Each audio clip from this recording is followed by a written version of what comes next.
Bismillahirrahmanirrahim. Assalamualaikum warahmatullahi wabarakatuh. Bertemu kembali dalam pembelajaran secara online. Hari ini kita akan tengok tajuk bidang fiqh, Pendidikan Islam tingkatan 2, bidang fiqh, pelajaran ke-14, solat berjemaah pengikat hati. Okey, para pelajar boleh buka buku teks muka surat 90. Okey, kita tengok satu persatu.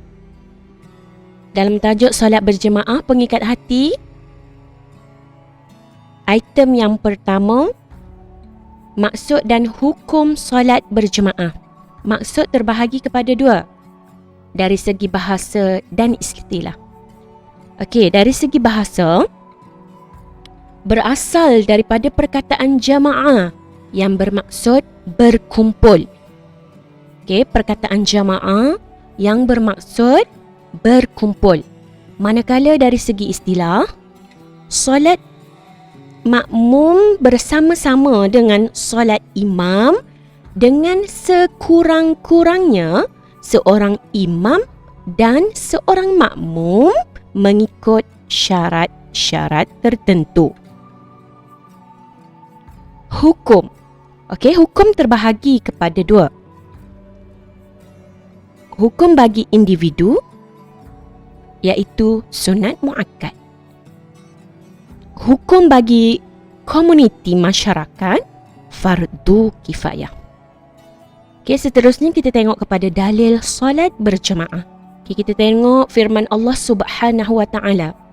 A'udzubillahi minasyaitonirrajim. Wa aqimus salata wa atuz zakah warka'u ma'ar raqiin. Suratul Baqarah ayat 43.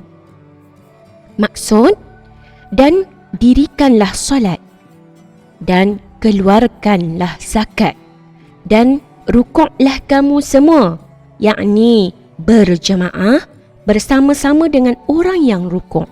Menurut Imam Al-Qurtubi, maksud rukuklah kamu bersama-sama dengan orang yang rukuk ialah solatlah kamu secara berjamaah.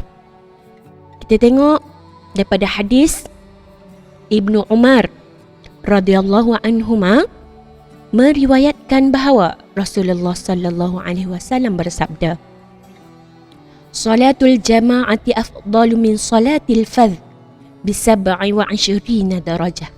Maksud, solat berjamaah lebih afdal daripada solat bersendirian dengan kelebihan 27 darjah. Muttafaqun alaih. Okey, seterusnya pelajar, kita tengok kepada syarat menjadi imam. Terdapat 3 syarat menjadi imam.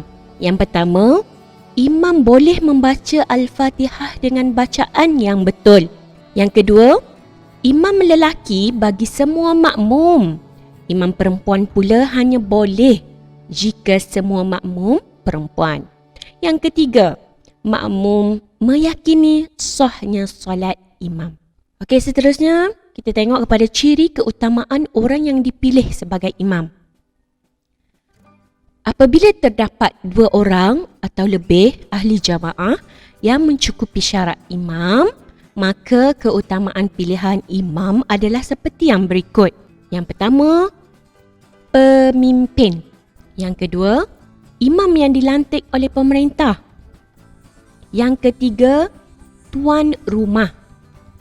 Yang keempat, lebih alim dan berpengetahuan.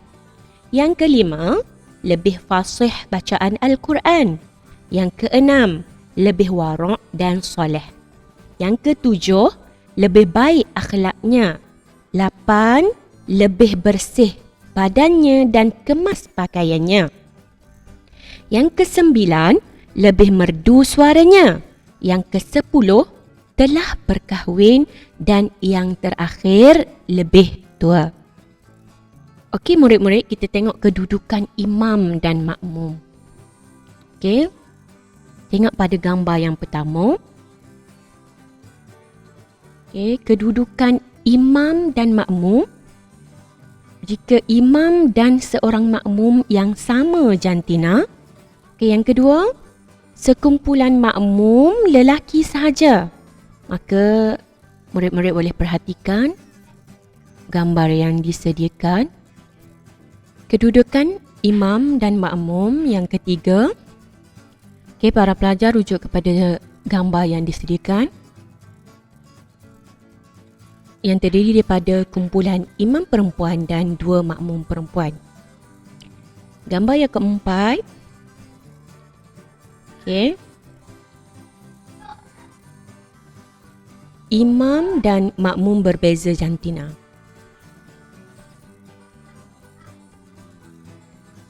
Okey, gambar yang kelima, imam perempuan dan 3 atau lebih makmum perempuan. Gambar yang keenam, sekumpulan makmum lelaki dan seorang makmum perempuan. Yang ketujuh, seorang makmum lelaki dan sekumpulan makmum perempuan. Manakala gambar yang ke-8, sekumpulan makmum lelaki dan sekumpulan makmum perempuan. Okey, seterusnya kita tengok kepada syarat solat berjamaah. Terdapat 5 syarat solat berjamaah. Satu, yang syarat solat berjamaah. Yang pertama, makmum berniat mengikut imam. Yang kedua, makmum mengetahui pergerakan imam. Yang ketiga, kedudukan makmum di belakang imam. Kedudukan makmum di belakang imam iaitu tumit makmum mesti di belakang tumit imam. Yang kelima, pergerakan makmum mengikut semua rukun fi'li imam selepas sempurna pergerakan imam. Dan yang terakhir sekali, jarak di antara saf terakhir di dalam masjid dengan saf pertama di luar masjid tidak boleh melebihi 150 meter bersamaan dengan 300 hasta. Seterusnya kita tengok kepada makmum muafiq dan makmum masbuk. Apakah yang dimaksudkan dengan makmum muafiq? Ialah makmum yang sempat membaca suratul Fatihah dengan sempurna bersama-sama dengan imam sebelum imam rukuk pada rakaat pertama. Makmum muafiq hendaklah menyempurnakan rakaat bersama-sama dengan imam. Manakala makmum masbuk yang tidak sempat membaca suratul Fatihah dengan sempurna bersama-sama dengan imam sebelum imam rukuk pada rakaat pertama. Jika sempat rukuk dan tamakninah bersama-sama dengan imam, makmum mendapat rakaat tersebut. Makmum masbuk hendaklah sempurna rakaat yang tertinggal. Makmum masbuk hendaklah sempurnakan rakaat yang tertinggal selepas imam memberi salam. Kaifiat solat bagi makmum masbuk. Pertama, tidak tergesa-gesa mendapatkan rakaat bersama-sama imam. Yang kedua, berdiri tegak, berniat, takbiratul ihram dan tamakninah serta terus mengikut pergerakan imam. Yang ketiga, tidak memberi salam bersama-sama dengan imam, sebaliknya berdiri selepas imam memberi salam untuk menyempurnakan rakaat yang ketiga. Tidak memberi salam bersama-sama dengan imam, sebaliknya berdiri selepas imam memberi salam untuk menyempurnakan rakaat yang tertinggal. Yang keempat, menyempurnakan segala rukun solat sehingga salam. Okey, akhir sekali kita tengok hikmah solat berjamaah. Solat secara berjamaah dapat pertama melahirkan masyarakat yang berdisiplin dan patuh kepada arahan pemimpin kerana melazimkan diri mengikut segala pergerakan iman. Yang kedua, menyatukan hati umat Islam kerana sentiasa solat dalam saf yang teratur. Yang ketiga, melatih diri menjadi pemimpin yang berkualiti kerana mengikut kaifiat solat berjemaah yang betul.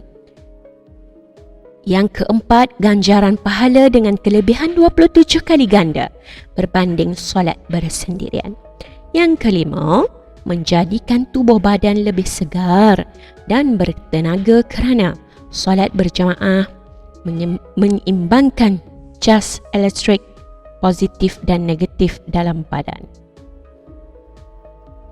Sekian dulu untuk kali ini. Para pelajar boleh melakukan latihan penilaian nombor 1 hingga nombor 9.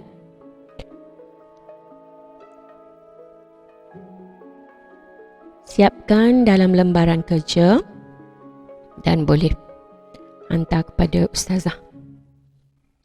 Kita berjumpa lain kali. Wabillahi taufiq wal hidayah. Wassalamualaikum warahmatullahi wabarakatuh.